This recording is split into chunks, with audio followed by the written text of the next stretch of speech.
What's up, everybody? Welcome to the Bronx Pinstripe Show.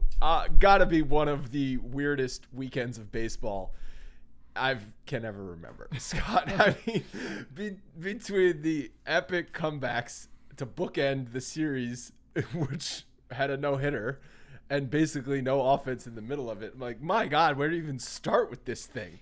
I guess we can start with Aaron Judge declaring himself as the best player on the greatest player that's ever played the game. Post-game walk-off. I actually do think he got crossed up by the question a little bit, or he was referring to something else. But at the same time, I hope he wasn't, because I kind of like it. I like this newfound air of confidence that's being publicly displayed by Aaron Judge. Hey, the arbitration hearing's over. Next paycheck's going to be a big one. The next one he signs. But shit, man, two walk-offs from the guy, and in between, the Yankees are no-hit for. What was it, 17 innings? Did they get to the 17th? 16 plus? I mean, that's crazy. It was just, and it didn't even look like today. Like, there was no business for him to be throwing a no-hitter. No business. They just weren't putting good swings on balls that were very hittable.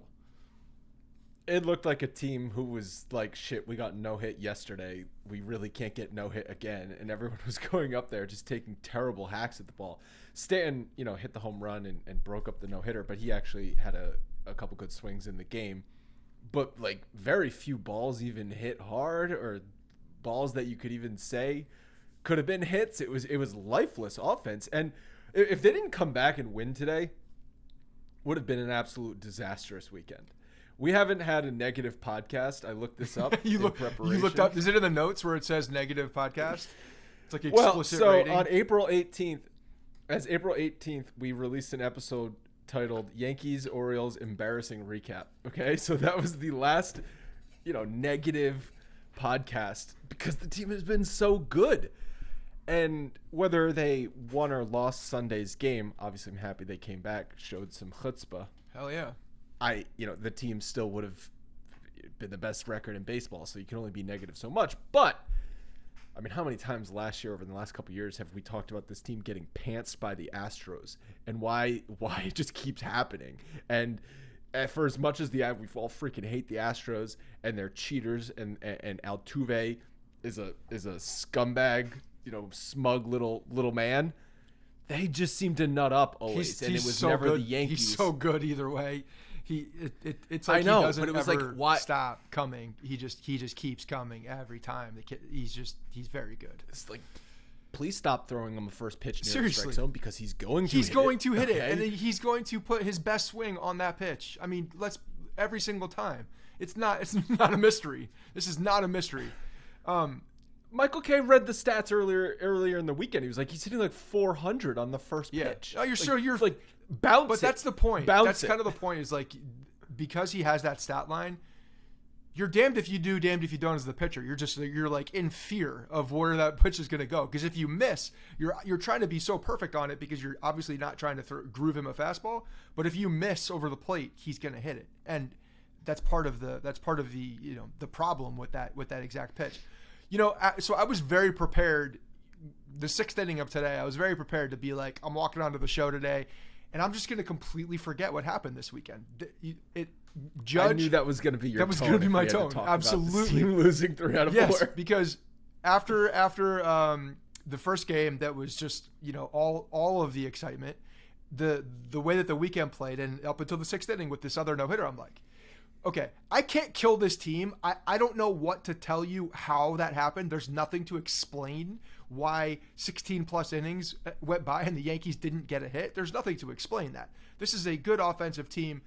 That should not happen. So yeah, I'm not going to overreact to those things. So that's why I was ready to be like, you know what? Men in Black that did not just happen. Moving on to the next thing. And just like, might have been a 10-minute podcast at that point. But you know what I mean? Like, I would not have let you off the hook that easy. But now that they came back, it to me, that feeds the narrative so much better in the way that this team is, because they came back and showed the resiliency even after being completely lifeless for practically two whole games. Stanton's home run, I'm like, okay, you just need that one. Get the monkey off your back. Let's get hot. Let's see what happens. And that last inning was executed well. IKF with the missed bunt the first time. I mean, he put himself like in front of the pitch. There was no way that ball was going to. It was either going to hit him in the middle face, of his chest. Yeah, it was going to hit him in the face, or it was going to hit the bat. So I appreciate that. Got the bunt down, got the runner over, and then the rest is history, as they say. Being no hit is embarrassing, obviously. And so that would have been what I would have been upset about. Like, again, I was not going to call this team this season over because they would have lost 3 out of 4 and been no hit. It's just, it would have been embarrassing also because it's the Astros. And like I was saying, it just seems like the Astros keep getting the best of the Yankees over and over again. And I'm just freaking sick of it. And like that, this would have been another weekend where because Maldonado had the quote after the no-hitter on Saturday. He's like, everyone's talking about the Yankees this year. No one's talking about us. No one's talking about the Astros. The Astros are a damn good team. They're the second best, potentially Alvarez the second best team in baseball. a neck and neck year with Judge. It's not. Yeah. He's got Judge. I think has like 5 or 6 on him, maybe even more than that. Well, he plays the field, so right, and more value he's got better offensive numbers. But yeah, they're a damn good team, and they have a lot of new players. So like, by the way, if you haven't paid attention to the Houston Astros, they're not the same team. They have some of the same good players, but they get rid of their shortstop, Correa, and they just replace. Doesn't even matter. Doesn't even matter. New all-star shortstop. Like what? Yeah. What? And pitching still solid, all righty bullpen, which is not the best thing you want to see, not the best thing for the Yankees in the postseason potentially, but they have enough balance potentially to help that out. But they're a good team. There's no doubt about it. Well, the crazy thing is they came into this series with the best bullpen ERA in the league, and the Yankees had those 2 awesome comebacks against the bullpen. The Yankees couldn't touch their starting pitching all weekend. Even in the first game, the game where Hicks ties the game and Judge walks it off, the Yankees barely had any hits in that game until the end. So the Houston starting pitching shut the Yankees down the entire weekend, and that hasn't been bad obviously this year, but it hasn't been their strength. It hasn't been Houston's strength, and they shut the Yankees down. So I my point from my takeaway was from this weekend, had the Yankees lost, was going to be just like, why do you keep getting beat by the Astros? Like, please step up against the Astros sort of thing.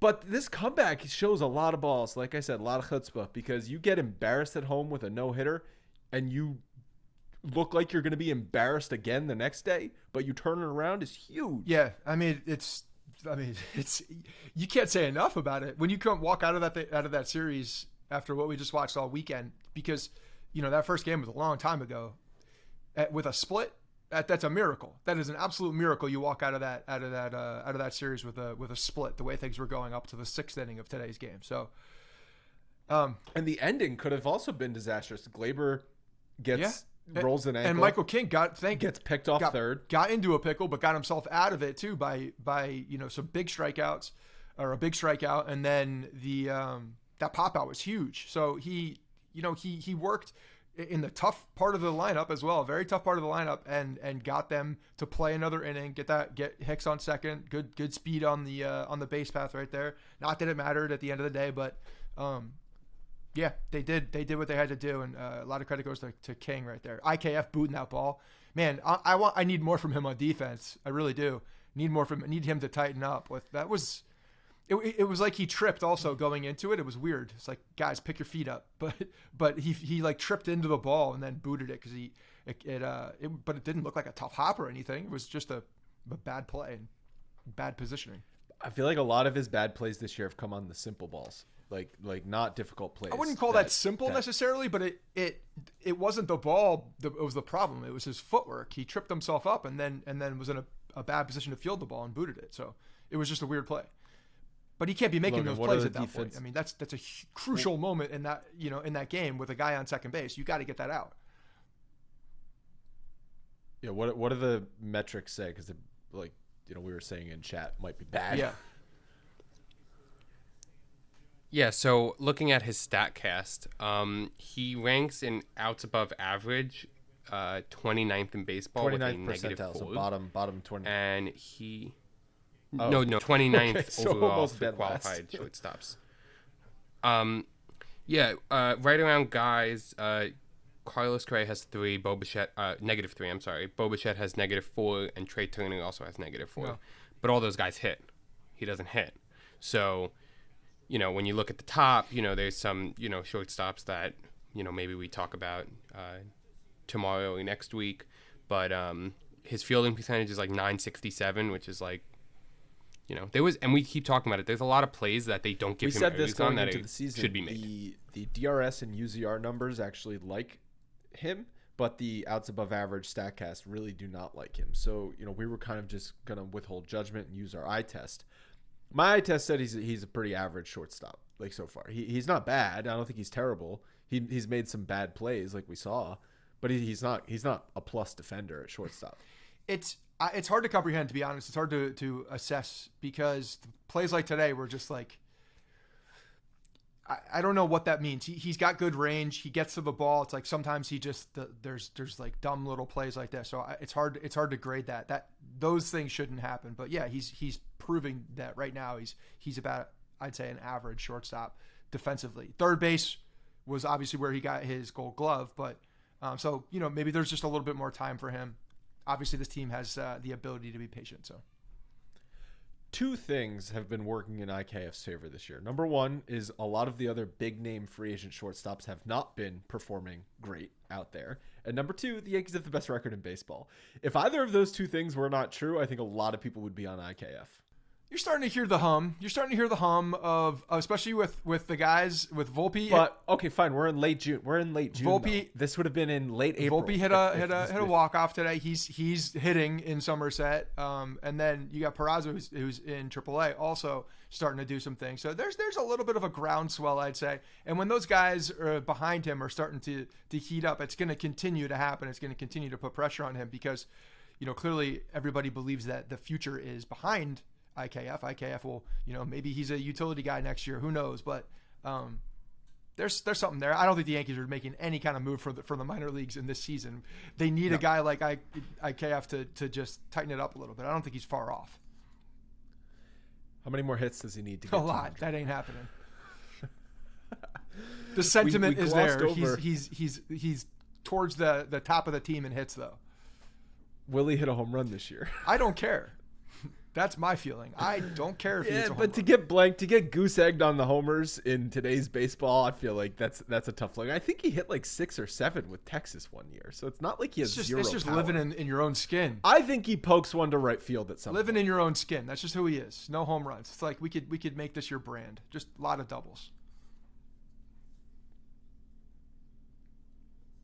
So I have his UZR and DRS because it's very interesting that he ranks 4th in baseball in UZR with 2.1, right behind Xander Bogaerts. So that should tell you how great that stat is because, obviously you lose it there. And then for defensive runs saved, he's at a 0. That's exactly which is league 15th average. in baseball Zero is, qualified or shortstops. no. A DRS is not weighted to league average, but 0 means you haven't cost your team any runs. You haven't saved your team any runs, obviously. That's the same thing with his history in Texas. Is the UZR and DRS numbers were good on him, and the StatCast, fine. So again, like I say, use your eyes. My eye tests tell me he's an average shortstop. That's what I've seen so far. I still think he's got better than average there. It's for whatever reason he just needs to clean up some small stuff. I really don't think he's far away from being a above average. He's not a liability. I'm not calling him a liability at shortstop. Like Gleyber Torres was a liability for the Yankees at shortstop. The Yankees defense has been great this year. All around great defense. Shortstop has been average, but it hasn't been a liability. And so there's another reason why are you going to mess, Volpe, Peraza, why are you going to mess with this team right now? Why are you going to put a kid They're not. It's from the minors? It's not even a question. I know it's they're more not, of the but fan people, up the groundswell. That's it. Yes. It's because people want the next thing. A part of me understands it, right? You want every position you want to be the best it possibly can be. Like I understand that. But like let's be realistic.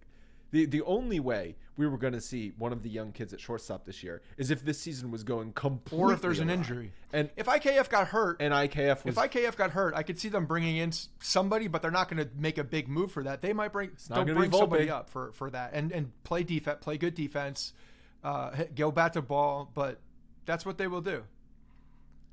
It's not going to be Volpe though. It's not going to be Volpe. It'll be Peraza. Yeah. We completely glossed over balls of steel himself, DJ LeMahieu, this afternoon, tying the game. Rip. Now, I know DJ hasn't had the best season. He, I think, was dealing with some injuries early in the year. He's been much better of late. But that home run to tie the game was so massive. I know Stanton got them off the board, which is huge. No hit. With that, you cannot undersell that one. Like, just getting off the schneid right there is massive for the team. But it's still, they didn't do anything in the seventh. Eighth inning rolls around, and it looks like they're not going to do anything in the eighth, and he saves the day and ties him. And the entire stadium can exhale when DJ LeMahieu hits that ball. It's a massive hit for a guy that has gotten massive hits against the Astros. If we're looking at someone who's gotten massive hits against the Astros, DJ LeMahieu's right there. I said he got the Soriano treatment with that home run in 2019. That would have been one of the best home runs in Yankees history had the Yankees won that series, come back, won that series. Same with Soriano. If the Yankees close out 2001, that home run off Schilling for Soriano is all-time best home runs in Yankee history. But it's got to follow up with the dub. About. So you don't have that, then things get lost for sure. But no, he's nails. He's a top 3 guy. I want up in this, probably top 2 in the lineup with any big moment. I want Judge or LeMahieu. Judge. And who's 3? 3 right now. Rizzo. I think Rizzo gives a great at bat. What was it? 16 pitches the other day. Yeah, I actually might take Rizzo. Rizzo gives a hell of an at bat. I mean, and he's clutch. LeMahieu, love him. Been a little bit too inconsistent. So like, if we're talking game on the line, obviously Judge, then Rizzo, then maybe LeMahieu, then I guess Stanton. I don't know. Hicks is making a case. Hicks is coming out of the basement for making left field a case. Hicks. 3 huge left hits. Field Hicks is a monster. Left field Hicks, new player. Three huge hits over the past week plus. The bases clearing double off Manoah in Toronto. The triple in Tampa to win that game that the Yankees temporarily blew with Cole and Holmes. And then obviously the home run on Thursday. Little pimp job from Hicks. Big pimp job. Damn. Yeah. I mean, it was good. I appreciate the reaction. It's one of those home runs, though. Okay, so there were 2 pimpings that happened this weekend. All right, let me explain both pimpings. Number 1 was Aaron Hicks. Go ahead. Aaron Hicks pimped a ball that went into the right field bleachers. Okay, maybe I don't know what the exact distance. It was gone immediately. Well over 400 feet. Gone immediately, no question. Anyone in that stadium, even if you were sitting nosebleeds in left field, you knew that ball was gone. The other pimping was Josh Donaldson, who hit a fly ball to the warning track. And if it weren't for the center fielder making a terrible play, which allowed him to get a ground rule double, pimp jobbed and bat flipped the bat into the catcher, a fly ball to the warning track. I mean, I appreciate how bad he wanted it against the Astros, and as an antagonist on the team, it's okay because it's just going to piss the other team off a little bit because the ball fell. If the ball didn't fall, then then you have something a little different. But that's just it's a dickhead move, and that guy's on our team now. So if I'm thinking about it, if someone did it against us and then that happened, like that would really piss me off. I would get heated. So you have to be able to, know that the damn ball is going out. If you're going to pimp it, if you're going to throw the bat, if you're going to do all the things, like fine, part of the game, but the ball's got to get out of the park. Ball's got to get out of the park. It's got to go farther than barely the warning and track. When he's going up against the Astros, he's trying to get into the rivalry a little bit. He knows the hatred between the fan base and the team. But he's not a part of it. Okay. He's trying to enter the conversation now, and he's just like, he feels left out. He's got FOMO on the hatred level. And so he's trying to do his part. Donaldson. I appreciate that. I appreciate the antagonizing. It's not hard to hate Josh Donaldson. Even as a Yankees fan with him on our team, I don't know. I'm not crazy about the guy, okay? So that I got a kick out of. It's like, dude, come on, Donaldson. Yeah, there were some fireworks today in the Angels Mariners game with Jesse Winkler going after some folks. There were some that was a nice little brawl. So it still feels like we're gonna have one of those at some point. I feel like Donaldson's gonna be square in the middle of that. It wasn't with the White Sox. Nothing that really wasn't happened. Donaldson being square in the middle? I'm saying a fight, an actual fight, like fist thrown. Okay, there's been 2 benches clearing incidents by Josh Donaldson being at the Right. center. And I'm saying it's going to the culminate Tim with Anderson fists one, hitting faces. fisticuffs, and also him getting plunked with the Blue Jays. Probably against the And Blue Jays. I could very much see that. There's a lot of hot heads, and there's a lot of, especially if that, I mean, if it's not that close, then maybe not. But if they can tighten up the race at all, I could definitely see some emotions flying to a point where it boils over. So the no-hitter, right? As I said, embarrassing. It can go one of two ways, because the Yankees lose today and they're lifeless. Then you're questioning this team's balls, right? If the Yankees lost today, not even if they got no hit, right? they just ended the game. But like, say even if Stanton hits that home run and then they just fizzle out and lose 3-1, we're sitting here right now questioning, does this team have any balls? Okay, at least I am. I've already forgotten about the series if that happened. Weirdly, is that the last time the Yankees were no hit was also a combined no hitter by the Astros at Yankee Stadium on June 11, 2003. And the Yankees have only been no hit twice since 1958. Not soon before you were born, Scott. And twice in all those years. And it was both the Astros combined no hitter. I remember from just, stories. From stories that they've been telling I remember. I think I talked about this on the history episode I did about Jeter being named captain, because Jeter was named captain Tuesday, June 3rd in Cincinnati. The Yankees got no hit at home by the Astros on Wednesday, July 11th, 2003. So 8 days later, the Yankees get no hit after Jeter's named captain. I always remembered that Jeter being named captain was the thing that turned the Yankees' 2003 season around. And they weren't bad by any means. They were 9 games over 500 when Jeter was named captain, but it came out of nowhere. It was on the road in Cincinnati. Like, why are you doing it on the road? Why aren't you waiting for it to be at home so you can have a little bit more ceremony around it? Whatever. He was named captain. There was some thought that it was used to try and light a fire under the 2003 team, which was kind of playing well, but not up to their potential. And everyone always said, "Oh, that turned them around. They were scorched earth from there on out." But they basically lost. They lost a walk-off that day. They lost again to Cincinnati the next day. Then they won 2. Then they lost 2. Then they beat Houston. And then they lose to Houston in a no-hitter on July 11th. And then the team came back the next day, as Michael Kay said, on June 12th. They came back for a comeback win and basically didn't lose the rest of the way. So maybe it was the no-hitter and not Jeter being named captain that lit a fire under that 2003 team. And I wonder, not that this team needed a fire lit under them because they had the best record in baseball, but that is a look in the mirror type of moment when you get no hit. It's like we're all collectively embarrassed. We got embarrassed by a team we freaking hate, by an intense rival team that we might see again in the playoffs.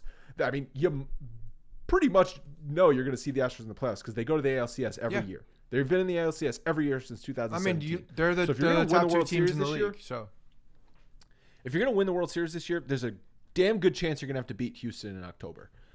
And we just got embarrassed at home. What do we do the next day? Looks like we're going to roll over more than halfway through the game. Looks like we're going to just put our tail between our legs and go home. No. So a couple things here. I think the outside makes much more of a ceremony or the announcement of somebody being captain in the so going back in time here to 2003. I actually don't think that's that big of a deal in the dugout because they all know who he is. Nothing changes actually for them at all. He's the best player on the team. He doesn't talk. He never says that in the post game. But it's not to me that's not a moment in a clubhouse that changes anything. To be honest, I think it's more for the public, more for people to look at. So I think you're absolutely right. I think a no hitter is a moment when you're looking at yourself like, I thought we were supposed to be this, and then we just got shut down for 9 innings plus and lost to a team that is again. Huge rival right now, big, most hated by the fan base, no doubt at this point. So I do think that those moments, which are between the lines, will question you. And hey, while it's not the end of the world for the team in the moment, if you're gonna be the best team and that's where they're striving right now, and they know what is on the line, then that shit cannot happen. That shit cannot happen, and we need to change it. So that's what I appreciate. And when I see IKF bunting with the ball like going right between his eyes and he hits the barrel. I appreciate the commitment to getting that goddamn bunt down with 2 strikes because that was huge. Imagine he doesn't get that bunt down and he foul ball strike out. Yeah. We're freaking killing him. Exactly. Everybody's killing him. They go to the next inning and who knows what happens there. So the other thing I wanted to ask you about, and I'm curious as your take on this. When you have a no-hitter that comes against you and it's one dude throwing the no-hitter, shoving the bats down your throat, and then you have this combined no-hitter, do you look at those differently? Do you think they're different? Because I do. I think it's worse to get combined no-hit because one guy can have a dominant day and you're just like, well, that guy was unhittable today, but 3 guys were unhittable. I know the next 2 guys were only 1 inning apiece, but it's like, okay, it's not even like the starting pitcher was just had an all-time life day. No, he was out of the game in the 7th. He had 115 pitches. Okay, then the bullpen came in, a bullpen that you hit 2 nights earlier. Nothing. So I don't expect if one guy shoves back, like first of all, history doesn't really remember the multi-pitcher no-hitters. Like, okay, that'll be out of my brain for the rest of my life. No one will ever talk about that again. And, that's it. But if one guy does it... Another 20 years when it happens again in June against the Astros. When one guy does it, it's a big deal and it's a big thing. And it's like, I don't know, it's a little bit more of an assault on who you are because of the bigger deal that it's made. You know what I mean? I don't know. It doesn't... When I see the combined no-hitter, like, in my head, it's just like, that was a terrible game. They didn't do anything. But the no-hitter part of it's like, okay, move on to the next thing. To the next starting pitcher who shoved for, however long. But I don't know. It doesn't feel the same to me. Yeah. Do you think Javier is pissed? Like, it's cool your team pitches a no-hitter, but like this guy could have. Yeah, exactly. No, 115 pitches. I do. 115 pitches. They weren't going to let him go throw 165 pitches. He had 115. That's never going to happen. 7. Yeah. Yeah. What's the number to where they send him out there for the 8th? Because again, we talked about this earlier in the year. You send a guy out there for the 8th. You can't not send him out for the 9th. I think that before he even went out for the 7th inning, they told him it was his last inning because they knew where the pitch count was going to be. And you can't get 2 more innings out of that guy at that point with the way that the team is going. He's already that high. He hasn't done it. Not happening. It's just not happening. What if he was at 102 after the 7th? After the 7th, you send him back out. I feel like you send him back out. If he's at 102, it depends where. Because in theory, he could have a quick 8th inning. That's fine. If he has 102, then I'm sending him out. It depends on how, if there's a tolerance for 120 pitches. If there's no tolerance for 120 pitches, then no, he's not going back out. Yeah. No, I mean I agree. It's very I was going to talk about Flaherty telling that story about what Joe Torre said after the 2003 no-hitter, where he sat the team down and he was just like, I don't care that we got no hit. That happens, but you guys showed a lack of effort out there, and that pisses me off. And that's unacceptable. Yeah. Go after the will. That's the right move. Go after the will. It has nothing to.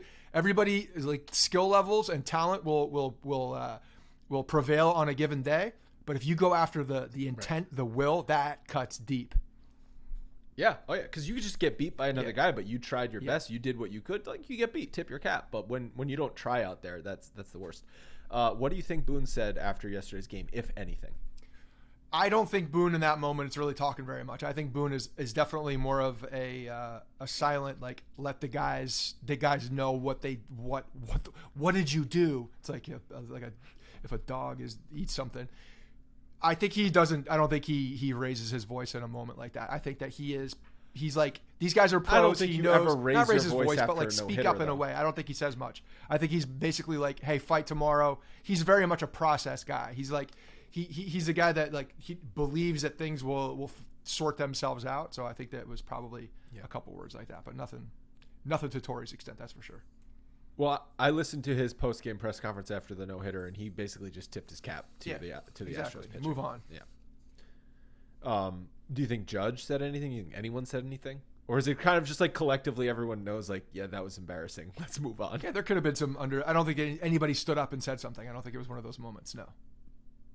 Had though they got no hit today, someone would have had to say something. 2 no hitters in a row against the Houston Astros is like, I mean that's a terrible moment right now. This is a terrible dark day if that were to happen. I was so it was so. Judge is basically saying like act sixth- like the best player. Act like the best player. So that's what he said. So I was folding laundry in the 6th inning today, okay? And I was watching. And they were still being no hit. And I was running through my brain like, if they get no hit today, what is the takeaway from this? Like, I was trying to think, like, what is there an overreacting? Can you overreact? Like, because I would have been freaking the fuck out. if No, they got I no literally, hit I today. would have gone back in time, remembered Thursday, and moved forward. Those games would not. I'm not cannot joking. ignore 2 no I'm hitters. not joking. I can't. I'll acknowledge that it happened, but I don't even know what you possibly take away from that, given what has happened this season. How do you assess 2 games like that? Again, living in the world that they got no hit today, how do you assess 2 games with that, knowing what they've done this whole year? How do you possibly say things about It would have been a mind F. It would have been a mind F. It's wild. Because like last year's team gets no hit, you're crushing. Last right? year's It's no hit. easy. That's an easy Boone's narrative. Boone is fired the next day. The entire team is traded away. Rebuild the thing. Rebuild it. You know? Like, but this year it's like, So- okay, that's strange. That was something 2? I didn't see coming. 2, Move on. not 1 but 2. Man. Okay. So I asked the chat after yesterday's game. I was like, has a championship team ever been no hit? Because that seems like something like, you're going to be a championship team. You don't get no hit. But apparently the 2018 Red Sox got no hit, and they were clearly the best team in baseball that year. And the Yankees, Logan, did you just put this in the chat, or did I see this in the notes, that the last 3 times the Yankees were no hit, or the last 2 times the Yankees were no hit? The last 3 times the Yankees were no hit, they went to the World Series. So they didn't necessarily win it, because obviously they didn't win in 2003, but they did go to the World Series. So That's something. I don't know. That's That's something. Those are some stats. Let's go. Hang my hat. We do have some interesting stats I want to talk about in a second. But last thing from the weekend I want to talk about is Taillon. So not good. Not a good start for Taillon back on Thursday. He allowed the 2 3-run bombs, 10 hits in 5 2/3 innings. Since his 8-inning dominant performance against Anaheim, which I think he had the no-hitter into late in that game, he's had 4 starts, 20 1/3 innings, 31 hits allowed, 13 earned runs, 4 walks. He still's not walking, guys, which is good. Only 19 strikeouts, 5.75 ERA, a 4.54 FIP, and this is bad, a 9.92 OPS allowed. That's really bad. That is really bad. I think the most alarming thing for me is the 31 hits in 20 innings. When you see that, it's just you're not fooling anybody. You're not fooling anybody. You're not missing bats because you're in the strike zone still. You're not fooling anybody, and that's bad. That's not good at all. If you're in the strike zone and you're struggling that bad still, you've become very hittable. So something. Well, so could he be going through a little bit of a dead arm phase, like middle of the season? Bigger workload than he's had in many recent years. Up till right now, I don't know. Is it a bigger workload up till right now? Well, last year he didn't even reach the innings that he talked about wanting to reach because he ended the season hurt. Yeah, I know, but we're talking about up till the end of June. Maybe it is because they were definitely they were not letting him go as Taillon far. was another one of these starting pitchers they talked about having to manage innings with. Obviously, Severino coming back from his injury, Cortez, who's never pitched a full season, and Taillon, who has basically missed like 3 years of baseball prior to last year. So I don't know. Maybe it could just be like his stuff doesn't have the life on it right now, going through a little bit of a dead arm phase. Like, I know that sounds like a cliche, but like that's a real thing. Yeah, I mean, I don't know exactly what it is, whether it's dead arm at this point or dead arm doesn't seem right. I think it's probably something mechanical, and he's just struggling to find that spot. Logan, what's up? I have his inning counts. Last year he was at 64 innings on June 24th, which was his 14th game started. And the problem last year was he was terrible early on. He had that 5.18 ERA. That was on June 12th. One that inning, was when he had that one out in Philadelphia game. No, one out. And so he was really bad. But then he started to pick it up from there, and he was really good from there on out. This year he's at 79 innings. Yeah. So he's about almost 15 to 20 innings. It's not. more. I mean, well, 64 to 79 is That's it's the equivalent of definitely more, 3 but starts it's- from the year before. I mean, that's a good amount of more. Yeah. I mean, I think they've certainly let him go deeper into games this year, just because they've been so good, the starting pitching overall. So that's something there. How many starts is that? You said he had 14 last year. How many was that for this one? Same 14. So yeah, there you go. Same Like, 14, same amount. That's a huge deal. Just like looking at that in a in a small pocket, you're going to see that across with our starting pitching. They're just going deeper in games. Well, like Logan just said, he had that one out start in Philly. Yeah. So one of his 14 last year, he didn't even get one inning. Yeah. No, but I think there should be some mild concern about the starting rotation. In this tough stretch of games, the June games, it's definitely been worse. The Twins, who are a good offense, hit the starters, and Houston got to some of the starters. Now Cole was great in the no-hit game, but Severino was okay. He was good. Taillon was terrible.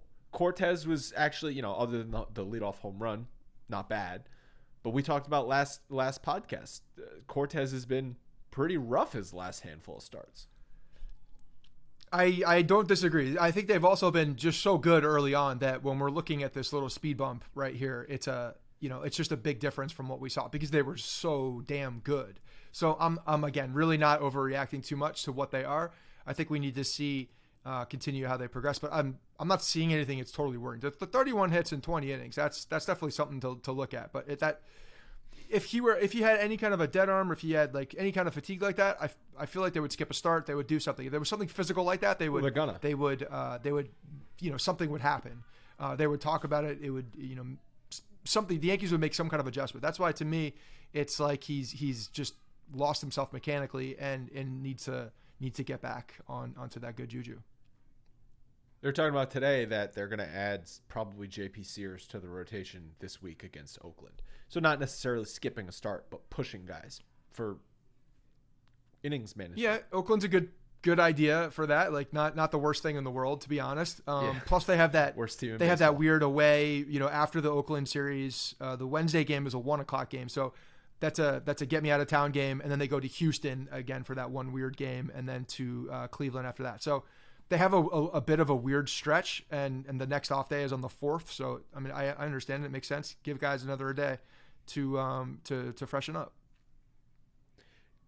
Cleveland's been playing a lot better baseball. So this tough stretch in June, in which they're 9-4 during this difficult stretch, the Cleveland, which maybe we thought a month ago wasn't going to be a tough series, is a tough series. Yeah, I mean, when you look at they have talent still on that team, and they always find new pitching every year. It seems like they have somebody else who's coming in that you'd never heard of and is contributing. And when you have the best player in baseball, which arguably Jose Ramirez is that guy, then it's never going to be a tough Aaron one. Judge told us today he's the best player. Well, I guess he said best player on the team. But if you're the best player on the best team in baseball, that means right you're the now best Aaron player. Judge is the best player in baseball. But you could argue that Jose Ramirez is the best player in baseball, and he's in the conversation. He can make that argument, yeah.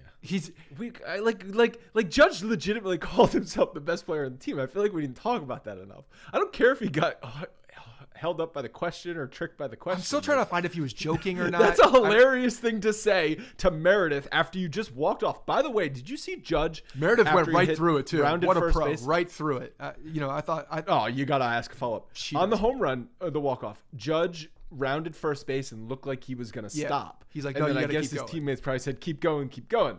We're sniffing Roger Maris towards the end of the season. That one could have made a difference. Yeah.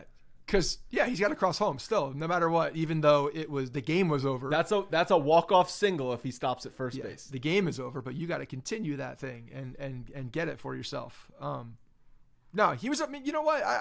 I feel like he was being thrown curveballs at the end there, and just came out like he acted like he was joking. Straightforward like, question. He was the only one in the joke. I don't know what was happening. He had an out-of-body experience, and he's like, "Yeah, I'm the best goddamn player on this team. Of course, I'm gonna have confidence." You might need to come out of retirement. No longer is this confidence quiet, Meredith. It is now out there. It is loud. I am the best player on the planet. Come at me. That's basically what he did. It's such a cocky thing to say after you have 2 walk-offs in one weekend. And you win your arbitration case, basically, with some nice incentives. He's just feeling good. You just got 19 million, but yeah, I'm feeling good too. That's what I'm saying. So the Yankees did avoid disaster with Aaron Judge's arbitration. They settled before it went to a hearing.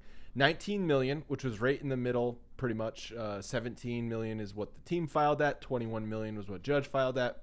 And then $250,000 in incentives for winning the AL MVP and another $250K for winning World Series MVP. So he could make 19.5 million. I guess that's the Yankees' way of saying, see, we're leaning towards your side. If you win the MVP or the World Series MVP. If you win I'm surprised the incentives weren't either higher and I don't know if there's any room where they have to stay within for any. I don't know if there's any rules to that. That part I don't know. But I honestly would have expected it to be more than 250 for those types of accelerators. Those are like literally the highest accelerators you could possibly have because you're the best player in baseball, and then you're the best player in baseball on the best team that wins the World Series. If both of those come true, and you're only going to give me another 250 in comparison, I'm like, nah, it's going to be much higher than that. Like, let's up the ante here. If I win, the value of the team after I do this is going to be stupid. I feel like they should have. If you win those 2 things, you can get to your 21 million. Like they should have been $1 million each. I feel like a 250,000 incentive is like, you finished top 10 in MVP voting. Like not win it, and then another 250 for World Series MVP. So what I would have liked to see here, and this would have been a great story to talk about, honestly, if they went in and be like, okay, AL MVP 250, but then they put like a $2 million price tag on the MVP of the World Series. Now we're talking. Now we're talking about a team that is pushing the cards, all of their money in on the championship and only I feel like that would have been a really good narrative from the team. With like, let's put the money because they missed an opportunity. See, it's all about winning. Yes, it would have been so good if they had done that. They missed an opportunity to do that because that extra, again, $2 million. Who gives a shit? You win the World Series at that point. Hell yeah, and it's a bet. It's almost like the Yankees are betting on themselves in public and right in front of your face. Like this is like a massive bet in front of your face to the best player that they want to re-sign. Oh, and by the way, win the World Series. We've talked at length about needing a common sense department. I feel like you also need like a what will fans eat up on social media department. And you just need a guy to be like, no, make the incentive $2 million for the World Series MVP because that's going to be a fun storyline. Yeah, you can't lose on that because if they have to pay him, they won the World Series. Right. It's great. It's a no-lose situation. $2 million really missed an opportunity. In 4 minutes on selling championship hats after you win. Okay. Yeah, I mean, I don't see the downside. I really don't see the downside beyond any pressure maybe that they would put on Aaron Judge. But at that point, pressure on voters for having to decide between maybe it's like Judge has a good series, but also LeMahieu has a good World Series. Like, who do we? Well, Judge's got $2 million on the line. Oh, so you're saying if they win the World Series, but then Judge doesn't because get it? It's like whoever decides on the World Series MVP. It's like that's a lot of pressure. That's a $2 million decision. And everybody on the team at this point now, everybody on the team up until the World Series is like, we got to get Judge in the World Series. There's $2 million if this team is going to pay him. So now we're talking about the entire team getting behind this $2 million. And it's no longer just about what's happening on the field. There's a whole other storyline here of the massive gambling is that the Yankees did in broad daylight on their own team. I mean, that's exactly what it is. Damn. There must be some rules against this. I'm happy that this ended without like a shitstorm. For sure. I mean, it had to go this way. Yeah, you were holding out hope that they would agree to a long-term thing. Like, that was a pipe dream. I mean, that was a pipe dream. We know. I even said, like, I hope it happens, but it's a pipe dream. It's not going to happen during the season. But at the same time, hopefully that there was a good amount of goodwill and good conversations that happened through this process to a point where, like, they can carry that momentum now into something a little bit longer. Because the Yankees are in a very tough spot. We've got a couple of good stats to go through. The Yankees are 22-20 when they're losing at any point in a game. That might not sound amazing, but it is when you consider every other team in baseball is 9 games under 500 in that situation. Yeah, it's great.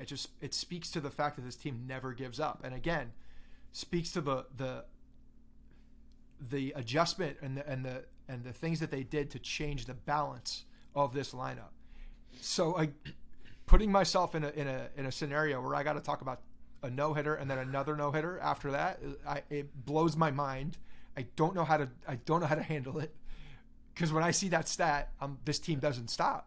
And then thankfully they proved that right. They came back and did exactly what the stat is saying that they did, and they won the game. It was the 3rd walk-off hit for Judge. That's the most in baseball this year. 10th walk-off for the team out of 53 wins. So basically 1/5 of all their wins have been walk-offs. And then that means also like 1/3 of their home wins have been walk-offs. Okay? It's crazy. And they are 9-4 in the difficult June schedule as well. So pretty crazy numbers with this. Got some roster news. Chapman pitched in Somerset today. Could rejoin the team soon. And Loaisiga threw a bullpen. That's good. That's good news for the bullpen. Good. Two healthy arms coming back. I think is after you're watching, Litke out there pretty much struggling. He hasn't been great this year. They definitely need it. They need some arms back. So Mariachi's been terrific. I think he's got like a 13-game scoreless streak.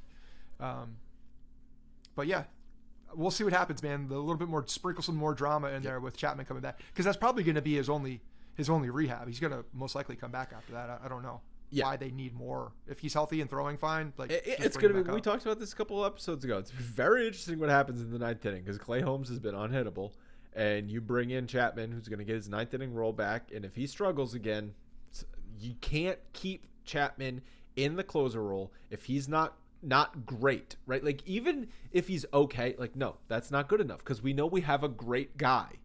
So if he's just okay, you got to get him out of that role. So if he's doing his job and Holmes is able to do this other job as fireman in the later innings, but Chapman's still getting, maybe they're a little bit more colorful, but he's getting them done. Colorful? Do you mean games. Leadoff walks and wild pitches and shit like that? Yeah, in a way that he's colorful. It's just that's how he adds. It's just that fun. Extra It's just little some fun. Sprinkle some fun at the end of the game. I'm gonna walk the leadoff hitter. You never know. Yeah, you can't have too much confidence. And so do you oversee that and move him, knowing that he can't pitch in any other inning? So we don't know that he can't pitch in every other inning. Or you just continue. Like, clearly the Yankees think that. So I'm going to look up this. We talked about it. I got to get the number, though. So Aroldis Chapman has a 3.86 ERA this year, which is not good for a closer. Okay, a 1-inning guy, 3.86 ERA, not good. But he's got a 5.34 expected ERA and a 4.97 FIP and a 5.01 expected FIP. Why does he have such shitty-ass expected numbers and advanced metric numbers? It's because he is walking almost 7 batters per 9 innings. Okay, so he was lucky to not have given up more runs. He's gotten lucky. That one game in Toronto, he's gotten the lucky. game that King bailed his ass out. Okay, so that's what I'm saying. Right. Through the first month of the season, any layman that looked at, Chapman has 6 saves and he hasn't blown a save, he's doing his job. But anyone who watches the games knows he's not doing his job. So that's what I'm talking about. If he's still walking guys left and right, how can you trust that? You can't trust that to continue, that he's going to get lucky every time. The thing is though, that you're just changing up a lot of things, because then you're bringing him in non-clean innings. We all know what he's like with runners on. So when do you use him? When do you use him? You got to be another clean inning in the 7th or the 8th. If Holmes becomes a much more limited option, whereas Holmes you can do a lot more things with. So if he's doing the job and they're closing those games out. If Holmes wasn't basically historically good, maybe I agree with you. But when you've got a guy who's been so good and this team is going so well, why are you gonna just settle for a heart attack closer? I will tell you that Loaizaga throwing again is a very good sign. If he can, let's just say that, this injury was affecting the way he was throwing early in the season, and he's able to come back and be the guy that we started to see last year. That's a massive help. That's a guy that we know has had success in those late innings, not the ninth, but in those late innings, that can come in there and be a more dependable guy. It's a big if, because we have to see it first for sure. But if he's healthy and coming back and like this is a fresh start, then that could be just a massive upgrade to have a guy like that in late in the games, and it gives you a little bit more flexibility at that point. All right, so Oakland's coming in. They've tied for the worst record in baseball. Monday's game has some interesting betting numbers. If you're looking at WinBet, which is now live in Arizona, Colorado, Indiana, Louisiana, Michigan, New Jersey, New York, Tennessee, and Virginia, they bring the excitement of the Win Las Vegas to online sports betting and casino play. From boosted same-game parlays to live in-game odds on every major sport, WinBet has what you need. Sign up today and receive a special offer. Bet $50, win $200. Use code XBlueWire. So it looks like Monday's game is Montgomery versus Paul Blackburn, who's been very good. The over-under total runs is 8.5.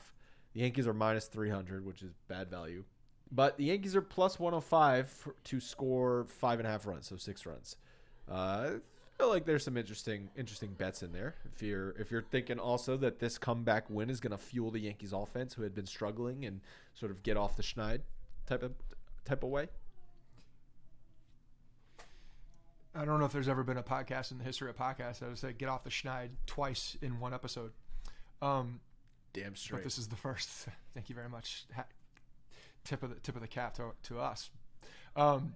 Yeah, I think that he's been good. There's no doubt he's been good. But I really like the Yankees offense coming off of being no hit with a little bit of a fight after today. And I spell trouble for Oakland. I think that's going to be a very, very tough series for Oakland to actually, really compete, especially at home. It's tough, man. They're looking for blood right now, I think. So I'm as much as the Astros have owned the Yankees over the past 5-6 years, the Yankees have owned the Oakland Athletics. The Yankees do not worry about the Oakland A's, and it's probably because Billy Beane. At home after this series, I expect an offensive onslaught. That's what I don't even know if the numbers back me up. I expect a lot of like the numbers in the regular season might not back me up, but certainly in playoff series, obviously they beat them in the wild card game a couple of years ago. Not necessarily worrying about it. So, what are you taking? Are you taking the Yankees offense to score 6 runs? Is that what you're betting? Yeah, I am. I'm taking. Yeah, I'm expecting. I also think, game. Even though Blackbird's been good, I think they're going to get to him at home. I think that's going to be a tough one for him. It's a tough spot Montgomery's for that pretty guy. much been good in almost all of his starts. So I'm also expecting Montgomery to be good against a lineup that stinks, against a team that's worst record in baseball. Okay, that team does not care. Okay, when a team doesn't care, you stomp on their neck and you sweep them. That's what you do with a team that is worse in baseball and doesn't care. We've got a couple mailbag questions before we close out the show. We also have some voicemails, so stay tuned for those. First question, Dan Freeman on Twitter DM'd me this. He says, hey, Andrew, thanks for coverage you guys provide. Especially fun to listen to the pod when the team is doing well this year. I'm wondering if you guys think that winning the World Series would actually hurt their chances of re-signing Judge in the offseason. Not that I'd complain about winning a title, but I'm thinking that if they win it all this year, Judge feels like he wouldn't owe the Yankees anything else, or that the Yankees can avoid paying for those late 30s years, knowing that they at least got one championship out of Judge. This could be similar to the Cardinals with Pujols after 2011, or the Braves with Freeman last year. I thought those were interesting comparisons. Yeah, maybe. I think that I think that with Aaron Judge and specifically the New York Yankees, if you're able to win that World Series and have the team that you have, because this team for the most part is they're still able to keep this squad together. There's a lot of longer contracts, so you're really returning a team that has all of the same talent next year. If they're to do this, I think it would be. I don't think it affects the contract at all. And I certainly don't think it makes it more of a case for him to leave. In fact, I think if anything, it's more of a case for him to stay, because now you're in Yankee lore. You have the World Series. You got that championship, and possibly the MVP. Would have been definitely the MVP if there was $2 million on the line. But I think that changes your career path, honestly, and your legacy path with that. So if you are now, you're talking about like being among the the greatest to talk. When you're talking about the Yankees and you're talking about the history of the Yankees, you got to win a championship. Once you get that, now your numbers are almost solidified in Yankee lore for the history books. And now you have an opportunity at that multiple championship. So once you get the first one out, them returning their team, I would think that he'd want to stay at that point. I do think there is some legitimacy to the fact that the Cardinals and Braves were able to part ways easier, knowing they had just won championships. Had they lost championships, say they lost the World Series, both of those teams, and then you don't sign Pujols if you're the Cardinals and you don't sign Freddie Freeman if you're the Braves, I think there's a lot more backlash. Yeah, maybe that makes sense. For the player, I'm specifically talking about the player. When we're looking, because I think the Yankees need to sign. If they win a World Series, the Yankees have massive backlash for not signing him, as did the Cardinals. I think that did the Cardinals? Because I feel like when deal. Pujols got that 10-year deal, a lot of people were like, "Well, yeah, that would be silly to give a guy for our National League that can't even DH." Once they saw what the contract was, I think it made things better. But the initial shock was like, "Wow, never thought I'd see that coming." But for this one, people can see it coming, and it would just be a massive. I think it would be a massive blow for the Yankees. Either way, just looks wise, you got to re-sign this guy. If you win the World Series, you got to re-sign this guy. If you don't, and you have the same team that is winning at this clip, you got to re-sign this guy to run it back. So there's no doubt that the Yankees, all the pressure is on the New York Yankees. I don't think it affects Judge. I don't think it affects Judge. I think the only thing that's going to affect where Judge signs is the contract. But I think he's kind of made that clear at this point. He's not going to take a hometown discount. Affects what the team's decision does, and I think losing would do the same thing. If the Yankees had another piss poor year this year and were one and done in the playoffs, it's easier to walk away from Judge and say we have to tear down and rebuild the whole thing. Like, we've got a lot of money coming off the books. Signing Judge to 9 or 10 years is not going to solve our problems, right? If there are I'm saying had the Yankees had another year like last year, where all they do is scrape into the playoffs and they're one and done.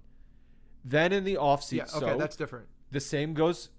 I thought you meant this year their first playoff series they lose. I think the sentiment's much different. If you have the best record in the league and you lose in the playoffs, then you're right. But that's about winning, right? It's about the vibe of the team.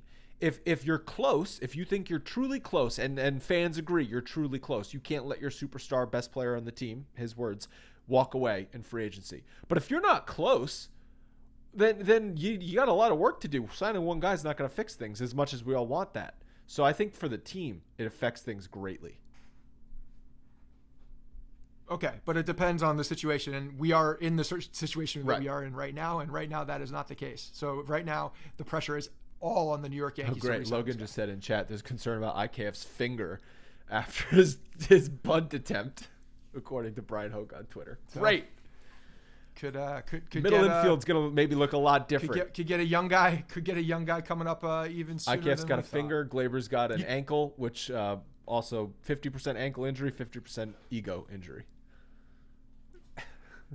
Yeah, so let's talk about that one real quick. He definitely a little toe pick action there. Got the toe stuck in the ground, couldn't get it up, and it twisted the ankle. You could definitely see in the replay that he twisted his ankle. There's no doubt. But then, he got shot, blade on the ground, and at that point, I think he just knew he was dead. So I really do hope that it's more of a pride injury than an ankle injury, because they did come out pretty quickly after the game saying that it was a mild Boone sprain. said they dodged the bullet because when the camera cut to although it didn't look when like, the camera cut to like him Glaber writhing around in pain on the ground, I was like, done for the season. Okay, whatever he did, that's it. Like, if you can't even get up and crawl back to the base, you have to be seriously injured. But then he walks off the field under his own power. So, well, he was helped. He was hopping down the stairs. Okay, does he go on the IL? Because I don't think he ends up going on the IL from this.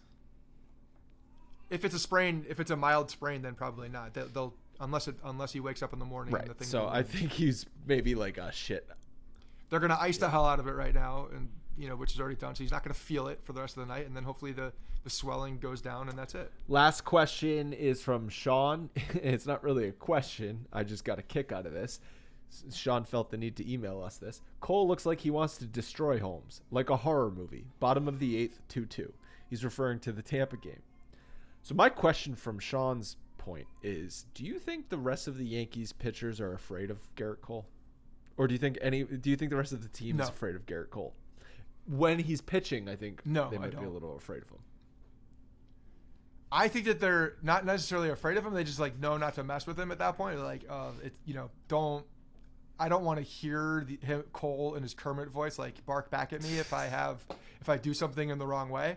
So I think they do stay away from him because of he gets in the zone, so they don't mess with him on those days. But no, I don't think anybody is afraid of him. Unless your name is Gary Sanchez, then maybe Gary Sanchez was afraid of him. But also, Gary Sanchez probably that was probably a rightful emotion. Because I don't think Cole liked him because he didn't prepare the way he was at one point during the 2019 season. I think we made a conscious effort to stop talking about Sonny Gray. I feel like we need to make a conscious effort to stop talking about Gary Sanchez. He's no longer our problem. That's fair. You're right. But it's also nice. I like thinking back about the problem sometimes. When everything's too good, you got to think back a little bit and humble yourself and think about all those problems. That the Minnesota series did that a little bit. It was enjoyable. No, if you're playing the Twins, obviously talk about Gary Sanchez, but we don't need to bring him up on every episode anymore. Yeah. Fine. We got no hit on Saturday. I thought you were forgetting about it. That'll be our. I thought you were blacking it out of your mind. That'll be our humble. Yeah, if it happened again on Sunday, that's the 6th inning. That's my 6th inning mindset on Sunday, no doubt. It's gone forever. I will never speak at this. But now we can use this as a turning point in the season. yeah, because there's no other way to look at it. So they're going to get hot now. Hotter than they've already been, which is a historic winning pace. Oh, yeah. We're looking at 130 wins. All right, that's going to wrap it up for today's episode. We do have voicemails, so stay tuned for those. Call the voicemail line at 646-480-0342. You know what? I had a lot of fun with this weekend of baseball, even though the Yankees got no hit and we're looking like they were going to get no hit for a second time. I don't know, something about playing the Astros. It just gets the juices flowing. It does. I still hate them. I hate that organization, and I don't think that will go away. My hatred for the Boston Red Sox has definitely subsided. Not number one hit in my heart right now. That's for damn sure. No, it's not even close. Actually, it's actually not close. Probably Astros, Blue Jays, or Rays. Yeah. Tampa, Toronto, then Boston. Yeah, Boston's a solid 4 right now, and kind of I don't give a shit a little bit. The emotion isn't until we start playing, and then it's a tight game. Then and you're saying this. Just think about this. You're saying this after they've lost to the Red Sox in the playoffs 2 out of the last 4 years, 18 and 21. They've lost. So 2 out of 4 years bounced by the Red Sox. And we don't give a shit because the Astros are that hateable. The Blue Jays have become a rivalry, and Tampa has become a rivalry over the Red Sox. Damn. I don't even, it makes no sense. When you talk about who has bounced us, you're absolutely right. It makes no sense why that emotion is clicking in my head. But for whatever reason, that is how I feel. That is how I feel. And I used to hate them with everything, all of my being. It was it. And there was a point in my life where happens. I watched the Red Sox probably 80 games a year. The Yankees game would end. That's sick. Because I lived in Boston. Sickening. Okay, I always lived in New England. So the Yankees game would end, and if the Red Sox game was still going, I would put the Red Sox game on and just root for them to lose. Yeah, just eye daggers. And unless the Yankees won and the Red Sox lost, I wasn't truly happy. So it's if they both won, I was happy, but not as happy as I could have been. But if they both lost, right, it softened the blow a little bit. That actually, when they lost, it would make me mad because they didn't gain the opportunity to gain a game on them at that point. So that would make, if I ever saw they lost and then we didn't win, that would piss me off. I mean, if you want to fuel your hatred a little more, the Red Sox are officially back into second place. They passed both the Rays and the Blue Jays. When do they play them again? Because they have still 11 games because back. they don't play ever. Okay, like the Yankees and they play. That's it. That's next it. weekend, right? No, like next weekend is Cleveland. No, after Cleveland. The weekend after the 4th. It's okay. It was coming opening up. day. Yeah, they play to July 10th is July 8th. Opening day to July 8th is too July long for the Yankees and Red Sox not to play. Scheduling people, they fix it. They play 4 games in Fenway, 7, 8, 9, and 10 all-night games, and then they play Cincinnati at home for 3, and then they play the Red Sox 3 at home. It's so stupid. It's so freaking stupid. It really is. It really makes no sense this year. It's completely screwed up, and it's not like the. I mean, yeah, the lockout definitely added some wrinkles, but not those types of wrinkles. Those were done by schedule makers ahead of time that just made no sense. That's gonna wrap it up. We will talk to you again in a couple days. Believe it or not, George isn't at home. Please leave a message at the beep. I must be out before I pick up the phone. Where could I be?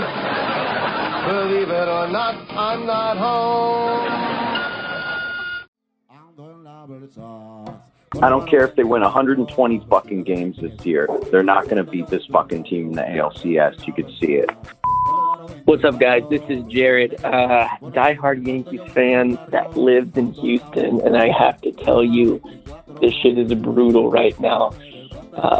My least favorite part about all of this, about the hit list, whatever, Yankees bats dying, pitching not exploding completely, but exploding a little bit, is the fact that every single Astros fan right now at the bar that I'm sitting at is genuinely thinking that the Astros are somehow better than the Yankees.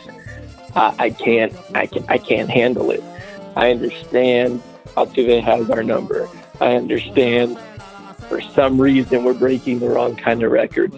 But the fact that they're looking at this game, fine, I'm biased on my end, they're biased on this end, on their end, and they're saying that the Astros are somehow a general, as a whole, better baseball team is killing me. Absolutely killing me. Anyway, there's a lot more I could rant on about, but figured I'd drop a voicemail. Thanks. Hey, Pinstripers, this is Eric from Syracuse, and on the voicemail line, too bad to change the voice from the British lady. She was sexy. Anyway, it just finished the 6th inning on Sunday, so if they do somehow come back, you can play this back and laugh at me. But one word to describe the team this weekend, outside of the 9th inning on Thursday night, is gutless. So next time they sweep some garbage team, I don't want to hear it from the sunshine and rainbow section of Yankees Twitter. This team is gutless. When it comes to the Astros, they just get in the fetal position and suck their thumb. They got no heart. I don't care if they win 110 games. From what I've seen, nothing is going to change in October. They might go out in the first round, who knows? But no way this team's getting the World Series. Too much dead weight in offense, as we can see when they play a good offensive team, their offense goes to sleep. So that's all I got to say. So I'll just take a nap until October because it's going to be the same result as the last 5 Octobers. Peace.